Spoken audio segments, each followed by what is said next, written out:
ต้ยังแดงผุดท่าม พังวอล ตัวมันก็ซาวเป็นซาว พังวอลเนี่ยครับพ่อใหญ่บ่ผู้บ่าวก็บ่เคยเล่นเลย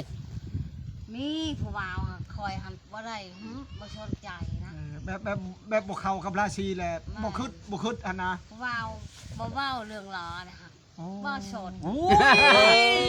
แต่ที่ว่าใจคอยอยู่ซื่อได้ รอก็บ่มักอีกแม่นบ่ ไปบุญก็จะทิมให้เงินเอาซื่อ อ๋อ กันบ่มักบ่เต็มใจเลยบ่ได้เอาของเจ้าเลยสิบอกเลยเด้อ อันนี้คันให้นี่เอาบ่เนี่ยผู้นี้ให้ เอาอยู่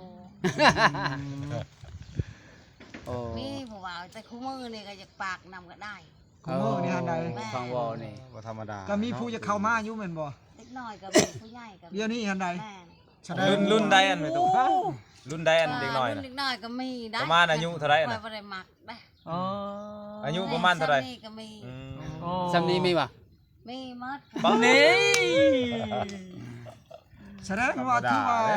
แบบว่าเจ้าบ่เปิดใจให้เขานี่เขาจะบ่กล้ามา ข้อยบ่ได้แต่งเพจ อ๋อ คันแต่งเพจมีไปบุญทั้งช่องเห็นเขาเรียวเห็น โอ้ ถ้าจะแพงโลด แบบงามธรรมชาติเอาเนาะ แม่ อ๋อ คันแต่งหันป้า คันแต่งกันที่ซ้ำใดแม่นบ่ ไปจนถึงทางว่าวนะพระเจ้าไปแล้ว งามสำเภา ผู้บ่าวน่ะบ่อยากเว้าเนาะไม่เท่า ตู้ เนาะ ตู้พังรู้บัดนี่เอื้อยเหี่ยวเฮาเว้า ผู้บ่าวหลา ไม่ ย สิว่าวแต่ถ้าตกตลอดนี่แค่ออกในใดเขาบ่ได้ไปใช้ แต่ก็ยกโอ้ยลงเตือนนี่ พังอยู่แล้ว เพ เว่า ราะว่าแซวๆอยู่ได้ โอ้ย อันนี้คนมักเจ้าซื่อ อ้า มักซื่อๆมักได้มักซื่อๆมักไอ้ลี ๆ วะ เป็นเจ้าซื่อมักเสีย เริ่มเป็นบ่ นั่น บ่ได้จีบหังมักเนาะ เพราะว่าหาลุงมีอยู่ดอก แสดงว่าใช้เนนอยู่นี่เนาะเห็นครั้งเดียวก็มักเลยเนาะ สิแม่ ลุงมีอยู่ บ่พ่อใหญ่ลองทำครับคืนดูทำไม่ใหญ่แล้วครับคืนเหมือนเราก็หมัก เจ้า เจ้า มี ดี ผู้ บ่ สา ด้วย ว จังได๋ แล้วก็ยา เจ้าก็มักคอยรีบ่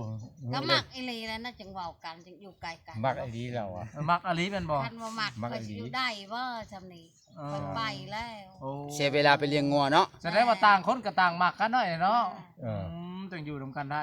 คนเอ้ยเสียเด้อขอให้คู่นี้สมหวังนะสิซะ แม่นแม่นแม่น FC เฮาทางไทยทางลาวก็ซอยเสียเป็นกำลังใจให้สองตู้นี่ละ แสดงว่าผู้บ่าว จะได้มีคู่ เข้ามาแต่ละคนนี่กับ หาอยู่หา เป็น กิ ยาม น หนาวแล้ว กับ เนาะ ตู้นี่เป็นอะไร แต่ละคนเข้ามาหันกับผู้นี่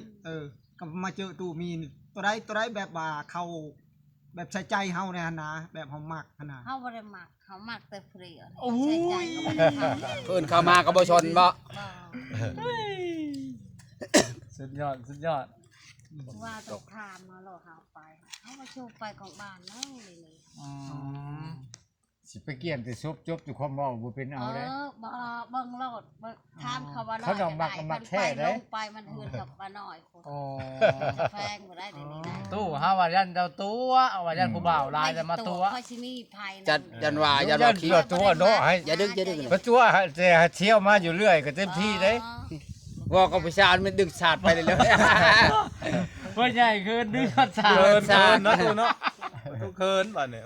บ่ว่าปานนั้นดอกเนาะ บอกเอาก็คักแล้วบัดนี้มาสิมาล้มสาวเจอผู้สาวล้มซ้ำ คักปานอย่าง เอาแล้ว ว่าสิมาใส่คาล้มเพิ่นมาเพิ่นใส่คาล้มเฮาก่อนเนาะ ไปบ่เป็นเลยบัดนี้เนาะตูเนาะ เออ ตูไปบ่เป็น ตู้ เลย จนแก่ฮอดศาสตร์เฮายังเป็น พอ ตู้ ได้ ได้ ได้ตู้ ก็ไม่มีป่าอยาคิ้วเราลกคนหยาอันนี้ฮะ จะว่าเพิ่นสิกวาดขี้ไก่ลงแต่เฮือนซื่อๆบ่ว่าเป็นไงว่าป่า เป็นย่างดอกคอยระดับหนึ่งแล้วมักเขา อันดับหนึ่งได้ กั บั น ด มั เนาะ กเราแล้ว ป่าเราบ่มักเจ้าอันดับหนึ่ง แล้วเนาะ FC พังไทยก็บอกให้ไปหาแหน่เอาตัวมีไปหาแหน่ว่าคือว่าเว้ากันคัก เสี เป็น ย ตา ใช่ไหม เสียเป็นตาอยากได้เป็นลูกเป็นเมีย เจ้าว่าเว้ากันม่วนๆ เขา ก็ ว่า จะ ม่วนว่าม่วนว่าเป็นตาหัวเขาบอก เข้ากันดีก็จะว่าคูนี่ฮะ เขานี่คือกันเว้ากันครับ คอยบ่มักคอยบ่เว้าซ้ำนี่ซ้ โดย ำคอยมักแล้วจะคอยเว้าดีนะ โอ้ โดย เว้า โดย เสีย ขอบใจแล้วคันว่ามันคือความเว้า เออคืออยู่แล้วคอยค่ะ ยันมาวานแต่ปากแต่คาล้มเนาะ บ่ จ้า แต่ว่ามักโลด มักอลีเนาะตู้เนาะ จ้า แต่ว่าตู้เพิ่นก็ยังน้อยใจ น้อยใจ มา ว่า กินนี่น้อยใจไปเก็บมักถั่วกับเห็ดกระด้างโอ้ยไปฝากก่อนว่าแต่ว่าเหี่ยวในชาวเหี่ยวเราบ่มักข่อยก็ยาเราอ่ะ เอ แต่ข่อยจะเบิ่ง พอดึกๆจะคอยเนาะ เออ แล้วบ่มักกะยา อีกเรื่อง จะเคย แบบนี่ได้แล้วว่าเนี่ย ความมักเต็มใจ โอ้ ไปจนบ่อยากเว้าหลายเนาะ แสดงว่าได้ยินแบบนี้นี่ เรียกว่า คนหมักมันบ่ได้เว้าหลายนะ แบบว่าบ่ได้เฮ็ด คันบ่ เมีย มัก ก็ นี่มันเว้าทั่วหมด บ่ได้เฮ็ดเมียก็เป็นเอ้ยเป็นน้องกันก็เอานะเนาะ จักเลยสิเจ้าเว้าลมผู้ชาวเฮิงว่า สิเว้าซำใดก็เนี่ยเฮาบ่มักมันก็บ่ได้คือแม่นความเราได้แม่ แม่นว่าแล้วกัน อืม อาจสิหึงบ่ได้กัน คนมันี่เว้าบ่ บ่มี ได้ ความหมาย อืม อืม เฮาต้องจำไว้ในใจโลดเว้าซั่น แม่น แม่น อ๋อ แบบเข้าในใจเลยเนาะ แม่น เจ้า แสดงว่าความหักคู่นี้กับทุกคนหน้ารุ่นอยู่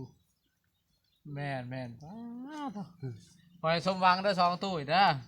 โดย ให้มันชมความบ่ให้มันชมความมุ่งมั่นปรารถนา เสียอยู่ดีๆ ใครแน่เนาะ เจ้า ชม ให้ชมกับความเราว่ามักบอกมักแล้วไปเอาผู้อื่นเนี่ยตายแล้วตุมีเฮาอกหักไป เอา แล้ว ดอก อยู่ผู้เดียวซ้ำเนาะ อืม ว่ามักบัดตู้พายกลับมาผัดสิไปน้ำลาว ไปน้ำลาย อีกได้นี่ ตายแล้ว บ่ไป ตู้ ดอก นี่ก็เสียใจเนาะไปเฮ็ดแบบ เว้า นี้ อยู่บ่เว้าเอาลีนะหันเว้าไปอย่างนี้ เอาเลยโอ้เดี๋ยวนั่นเดี๋ยวนี้ เราก็ว่าหักคือกันหั่นน่ะ เรากัน ไปหาเงินได้เนี่ยแล้วไปปลูกอ้อยรับจ้างปลูกอ้อยเอ แม่ อน เลย โอ้ บ่ได้เป็นห่วงเราดอกแล้วหาเงินก็ดี สงสัยตู้ แม่น พายเฮานี่สิเจ็บหนักอีกหลายเที่ยวเนี่ย โอ้ยว่าเขาตกรถปลูกอ้อยเออ ไปเจ็บหนักแล้วผู้สาวบ้านชิบุญเฮืองตอนนั้นก็เอา ชาวที่บุญเฮืองก็เห็ดเส้นเล่าก็บ่ได้ง่าย จะเป็นไข่ชัยชโลม วันนี้ก็พัดเฮาอีกเนาะมาตัดหน้า เราบ่มักไปเรา เบิ่งผู้สาวทาง บ่ นั้น หยั อี ง ก ก็เราเว้าเกินเฮาเราบ่มัก เออ เข้าใจว่าคันเว้ามีก็เกินว่ามี อืม คันว่าดุก็เกินว่าดุเฮาบ่มัก เฮ็ดให้กลางคืนเขาว่าว่ะ บ่มักนะเฮา มัก จังว่า น้อยนี่เฮาดึงกะลีได้ ดึงแบบใด ได้ดึงหูชนแลน หูโลดเนาะ ชดนะ หักเป็นผู้ใหญ่ชื่อติ เออ อ๋อแสดงว่าบ่มักแล้วเนาะบ่มักประตูเพิ่นเนาะ ก็ถ้าบ่มักเขาอะไม่อยากได้ยินเว้าแล้วเว้า บ่จะบ่มักในสมมุติว่าเราจะมาเล่นน้ำเจ้าได้ชนะได้อยู่บ่ มาลิ้นละล่าได้เพิ่นมาลิ้น มาลิ้นเฉ ซื่อย ๆนี่นะ ๆมาเยี่ยมมายาม ตู้พายฮะ ได้จะบ่เพิ่นมาเยี่ยมมายามเฮาซื่อๆนี่นะ ปากดีก็เว้าดีปากบ่ดีก็ระวังเด้อ เอาแล้ว พอแท้ๆได้ แล้วมาเชื่อแล้วก็ของฝากก็ได้แล้วว่า ได้